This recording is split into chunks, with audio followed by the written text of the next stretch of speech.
안녕하세요. 세종시 전동면 노장리에 있는 관음산 자비정사 서길봉입니다.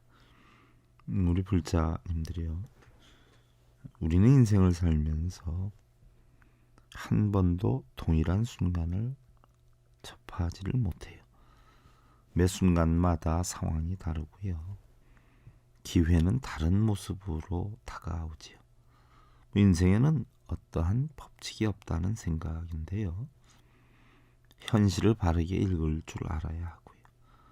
주어진 상황에 최선을 다해야 하리라는 생각인데요. 그리고 자신이 바라고 있는 것을 이룰 수 있느냐 없느냐 하는 것은요. 바로 자기 자신에 관해서 얼마만큼 적극적으로 생각하고 실천할 수 있느냐에 따라 결정이 된다는 생각입니다. 부처님의 진리로 행복을 심어주는 청주 BBS 불교방송 제570회차 서일봉의 반야예씀 시간을 통해서 여러분들께 인사를 드립니다. 오늘은 초발심 자격문 23번째 시간인데요. 지난 시간에 첨경 조난하되 부득 반연 이경이었다. 부처님의 거룩하신 조난을 우러러 공경하되 다른 잡된 경계에 끌려들지 말아야 할 것이다 라는 부분에 대해 살펴봤고요. 오늘은 수지 자신 최장이 유여산해하고 수지 이참사참으로 가히 소재하며 그런데 모름지기 자신의 죄업이 마치 산과 같이 높고 바다같이 깊은 줄을 알아서 마땅히 마음으로 내우치는 게 이참이죠. 몸으로 참회하여 겉으로 드러나는 참회가 사참이어요. 죄업을 소멸하며 우리는 나에 대한 어떤 집착 때문에요. 대립하고 미워하고 또 원망하고 노여움도 갖게 된다는 생각이에요. 수행상 매우 중요한 대문이 참회를 해서 우리가 그러한 마음을 말끔히 비운다면 바로 거짓된 나에 대한 집착도 없어지게 되고요. 새롭게 나아가려는 다짐이 있게 된다는 이야기. 우리는 세상을 살아가면서 알게 모르게 죄를 짓지 않는 사람은 거의 없다 이렇게 보는데요. 그런데 이제 문제는 간혹 잘못을 범하는 데 있는 것이 아니라 그 잘못을 반성하지 않고 도리어 합리화하려는 그 자세에 문제가 있다는 이야기예요. 자신의 잘못에 대해서 모르고 있는 어리석음이다라는 건데요. 이것은 진실된 삶을 향한 전진이 아니라 나태한 현실에 안주해서 악업의 씨앗만 뿌리고 있는 미망의 소치가 아닐 수 없다는 이야기죠.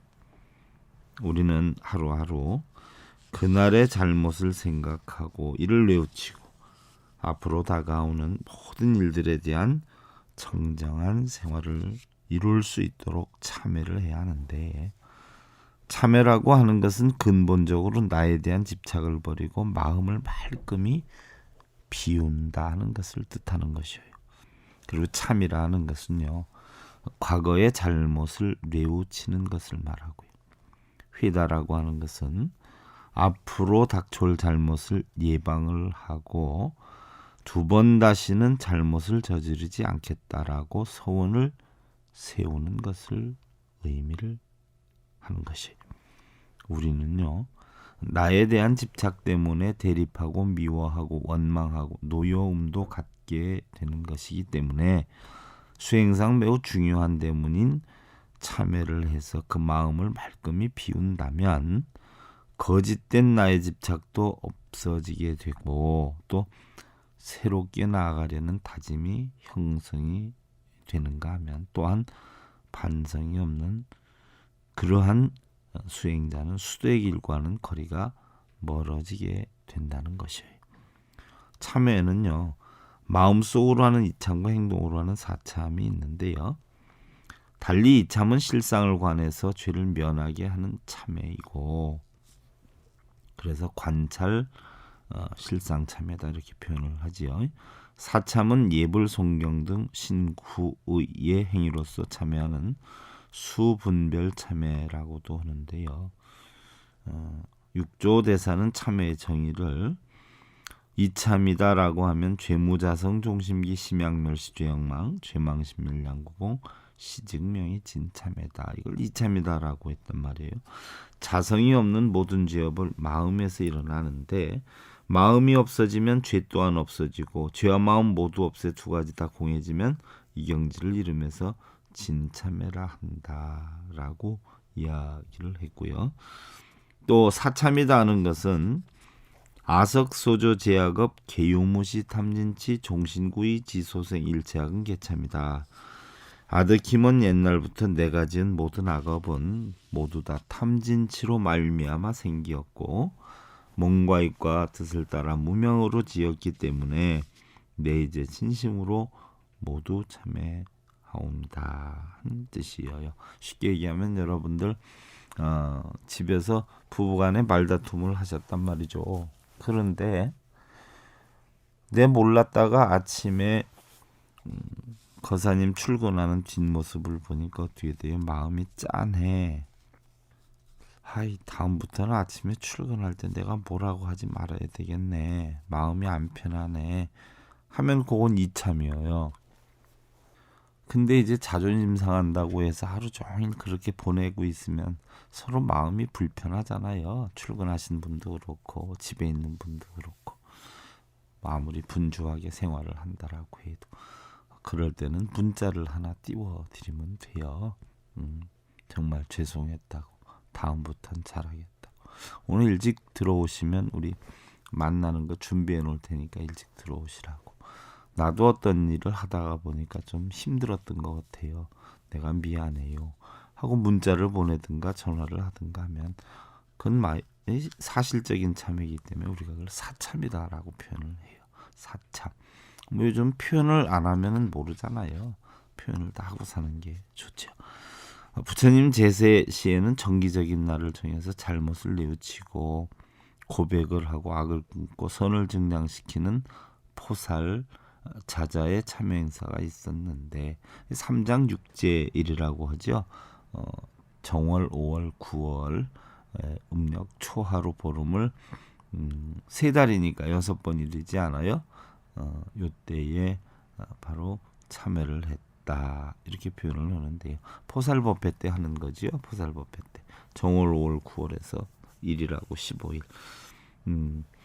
근데 뭐 요즘은 그렇게 많이 잘 이루어지지 않고 있지 않아요.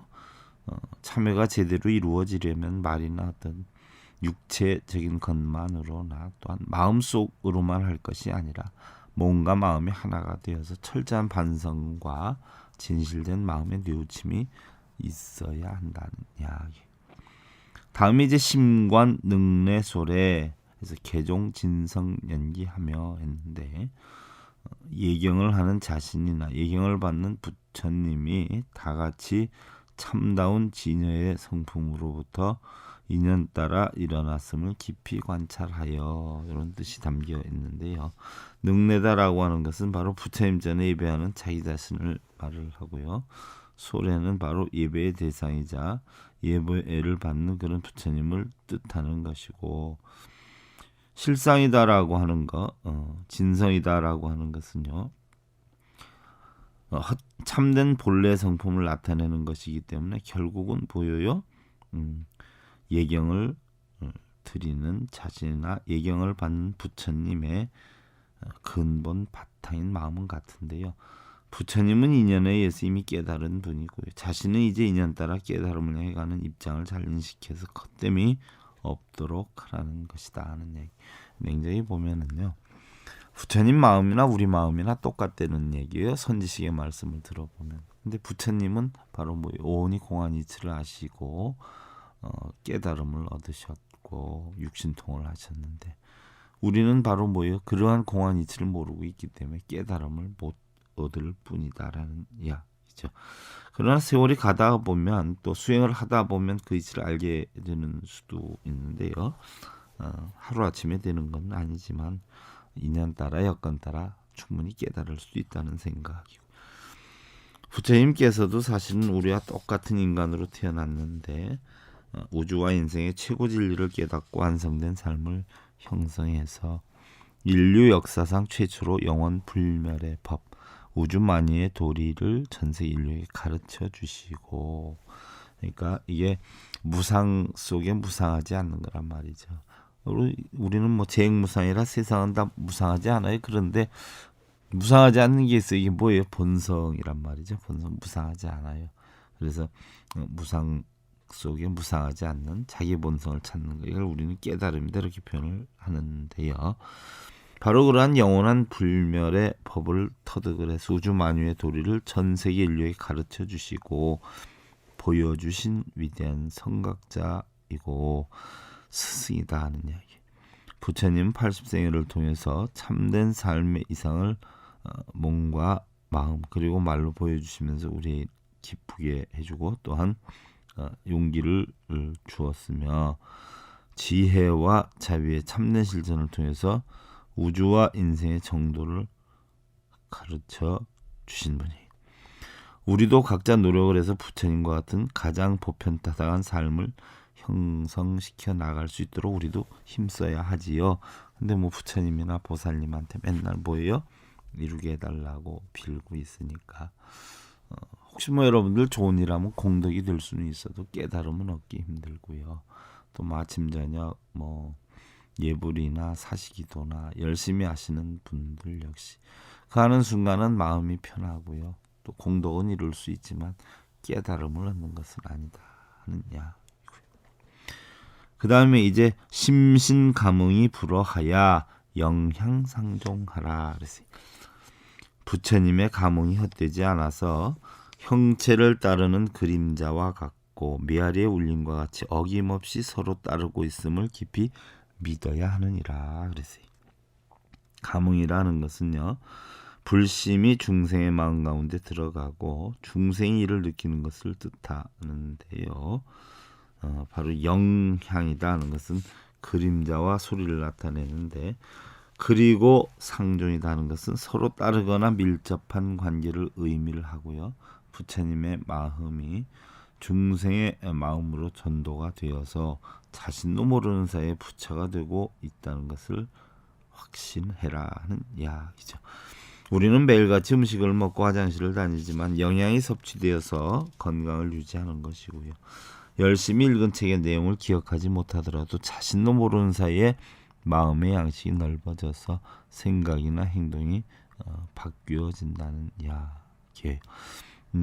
어떤 제자가 책을 보다가 도대체 머릿속에 안 들어간다고 해서 책을 푹 던졌어요. 그 모습을 스님께서 보셨죠. 잊어먹고 머릿속에 안 들어간다라고 해서 책을 안 보면 너는 음식을 먹는 것이 전부 영양가로 가는 것이 아닌데 그럴 바에 음식을 왜 먹느냐 하는 이야기예요. 우리는 어차피 죽어갈 건데 왜 사느냐 하는 얘기죠. 우리 불자님들도 간혹 그런 분들이 있어요. 이젠 나이가 먹어서 책이 머릿속에도 안 들어오고 법문을 들어도 가다 보면은 죄 잊어먹는다고. 그러면 뭐예요? 돈도 뭐 어차피 쓸 거면 안 버느냐고요. 아무리 잊어먹어도 반복해서 보다 보면 이해를 하고요. 가장 중요한 것은 늘 최선을 다해서 적극적인 노력으로 정진을 해야 한다는 이야기죠. 그래서 대집경에서는요, 모든 중생이 다 자기의 몸에 있고 자기의 몸도 또한 중생의 몸에 있음이 마치 그림자의 나타남과 같은 줄로 보아서 능히 중생으로 하여금 다 불신이 되게 하라. 부처님의 몸이 되게 하라. 그리고 자기의 몸으로 하여금 중생의 몸이 되게 하라. 이렇게 써요. 무슨 얘기냐? 자기의 몸이 중생이 될 수도 있지만 부처가 될 수도 있는 거 아니에요? 부처가 되고 중생이 되는 건 어디에 있냐면요, 한 생각 속에 있고요, 행위에 있어요. 내가 부처와 같은 마음을 지니고 부처와 같은 행을 하느냐, 중생의 마음을 지니고 중생을 하느냐에 따라서 달려 있는 것이. 어떤 분들은, 여러분들 한번 생각해 보세요. 좋은 일은 안 하고 선업은 안 쌓고 기도나 염불만 하면서 과연 복이 오길 바라면 얼마나 어리석은 것이냐 하는 얘기예요.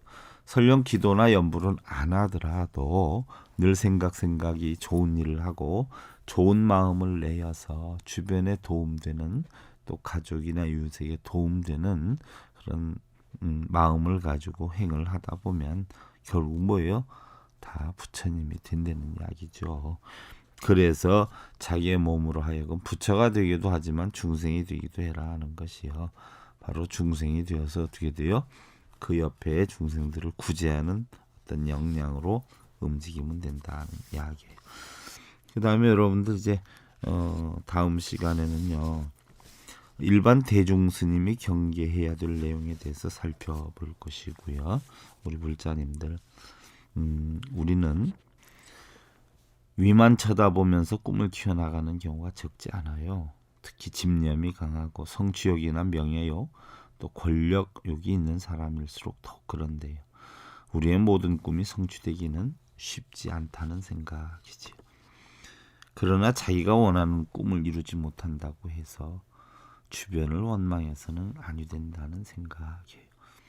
영어 속담에 보면요, 제 영어는 잘 못하지만 Life is ups and downs라는 용어가 있어요. 즉 사람이 살다 보면 좋은 일도 있고 나쁜 일도 있다는 뜻인데요. 우리 불자님들이요, 날마다 최선을 다하고요, 그 순간순간에서 행복을 느끼기만 한다면요, 날마다 행복한 날 될 수 있다는 생각이고, 여러분들 내일 다시 뵙기를 기원드리면서요, 그동안 관음산 자비정사 서길봉이었습니다. 감사드립니다. 여러분들 성불하십시오.